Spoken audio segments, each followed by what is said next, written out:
Hello guys, welcome back dito sa aking YouTube channel. And for this video nga, meron tayo ditong Psycho 5 na automatic. At kung bago ka lang guys dito sa aking YouTube channel, huwag mo sanang kalimutang mag-like at mag-subscribe sa aking channel at i-hit mo na din ang notification bell para updated ka sa mga videos ko na katulad nito. And guys, Psycho 5 na 7S26C at pag iniikot itong kanyang rotor is wala siyang pressure, para siyang masyado siyang freewheeling. At kaya guys, masyadong freewheeling at walang pressure itong kanyang rotor is, and guys, sira yung kanyang pangtulak o sira yung kanyang automatic. Ito guys, common na sira ito ng mga Psycho 5 na automatic. At paulit-ulit ko na din na sinasabi na ang ganito guys na Psycho 5 na automatic is hindi pwedeng sobrang maalog o sobrang matagtag, kasi guys nasisira yung mga ngipin ng ating automatic system nitong ating Psycho 5.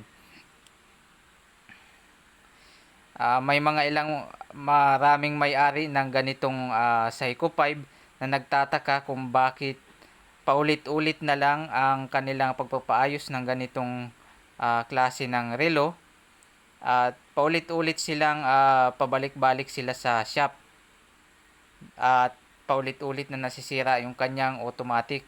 And guys, kung makikita ninyo, sa sobrang liit ng ngipin na nag-hold sa pressure kapag sobrang naaalog yung relo o itong Psycho 5 na ganito, is maliit lang guys yung ngipin, maliit pa sa talim ng karayom. Kaya guys, pag sobrang naalog, siguradong sira guys o bungi yung ngipin nitong pull lever.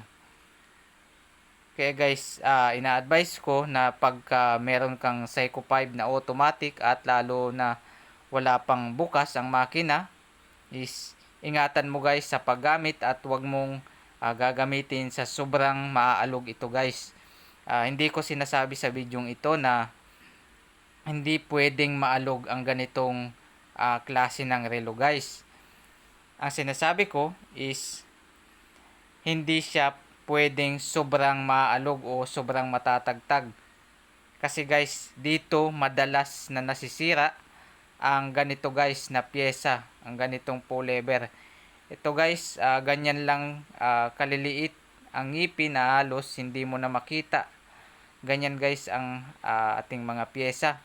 Ito guys yung ating ipapalit na pyesa ng dito sa ating pull lever, kasi guys yung dati ay bungi na dahil sa sobrang tagtag ang paggamit ng may-ari dito sa kanyang Psycho 5.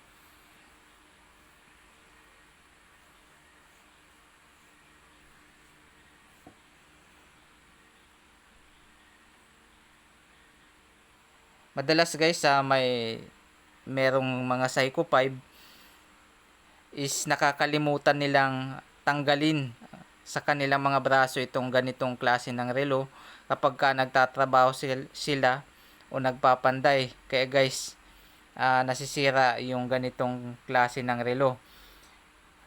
Kaya guys, ang kung gusto magsuot guys ng relo na kahit gumagamit ka ng kung gusto mo guys gumamit ng relo kahit nagpupukpok ka o nagpapanday, is hindi guys advisable ang Psycho 5 na automatic. Ang advisable dyan guys kapag gusto mong gumamit ng relo habang nagpapanday ka o nagpupukpok, is yung G-Shock. Yun guys, kahit grabe ang tagtag ay hindi siya masisira basta-basta. Pero guys, itong ganitong Psycho 5 na automatic ay bawal na bawal po talagang masyadong maalog. Kasi guys, sobrang liliit lang ng pyesa na nag-hold sa pressure kapag nagagamit ito sa sobrang tagtag o sobrang naaalog siya.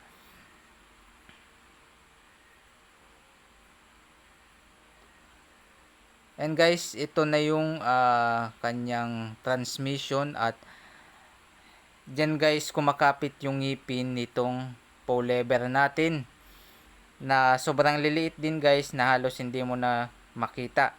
Kaya guys, sa sobrang liit niyan guys is masisira talaga yan kapag ginamit mo na sobra siyang naalog. Lalo na guys, ang rotor nito is half o kalahati, kaya guys mabigat. Yun guys, gumagana na itong ating automatic system ng ating Psycho 5. Yun guys, sana nakatulong itong bidyong ito sa tungkol sa paggagamit ninyo ng Psycho 5. At sana nabigyan kayo ng kaunting tips para hindi masira basta-basta ang inyong mga Psycho 5 na automatic. And guys, salamat sa panonood at sana nag-subscribe ka din sa aking channel.